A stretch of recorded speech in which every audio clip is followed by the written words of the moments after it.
আজ সকালে প্রথমবার আমি পড়াতে বসার বদলে নিজে পড়তে বসেছি। মানে আজ আমাদের কলেজে প্রজেক্ট জমা আছে, আর আমি কাল রাত থেকে লেখা শুরু করেছি, এখনো কমপ্লিট হয়নি। তো আমি আজ আবার সকালবেলায় বসেছিলাম লিখতে। আর আজ বাড়িতে শেডের শেষ কাজ, তাই সবার খাওয়া দাওয়ার ব্যবস্থা করা হয়েছে। তো এখানে রান্না বান্না চলছে, আর আমি কলেজ যাব তাই তাড়াতাড়ি খেয়ে বেরিয়ে পড়েছিলাম। আর দাদা আমাকে বাইকে দিতে গিয়েছিল কলেজে। আর কলেজ গিয়ে দেখলাম কলেজটা পুরো ফাঁকা ফাঁকা, মানে যেহেতু দুপুর তাই বেশি কেউ ছিল না। আর আমি একটু বাইরে বসেছিলাম আমার বান্ধবীদের জন্য। তারপর ওরা আসার পর কলেজের ভেতর ঢুকে দেখলাম আমাদের কলেজে কাজ চলছে, মানে পুরনো রাস্তাটা ভেঙে আবার নতুন করে মাঠের ওপর দিয়ে রাস্তা হচ্ছে।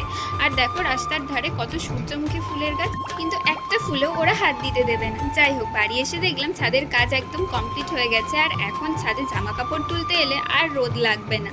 যাই হোক, ভালোই লাগছে দেখতে, কিন্তু সত্যি কথা বলতে আমার না খোলা ছাদটাই বেশি ভালো লাগে এরকমের থেকে। কিন্তু ছাদটা তো যেহেতু নষ্ট হয়ে যাচ্ছিল তাই এটা করতেই হতো। আর এখন যদি পরে আমার খোলা ছাদ দেখতে ইচ্ছাও করে তাহলে আমি দোতলার ছাদে চলে যাব। আর দেখো এখান থেকে এই টিনের ওপর পা দিয়ে যাওয়াও যাবে। দেখা হবে পরের ভিডিওতে তোমাদের সাথে। তোমরা ভিডিওটা লাইক করে চ্যানেলটা সাবস্ক্রাইব করে দিও।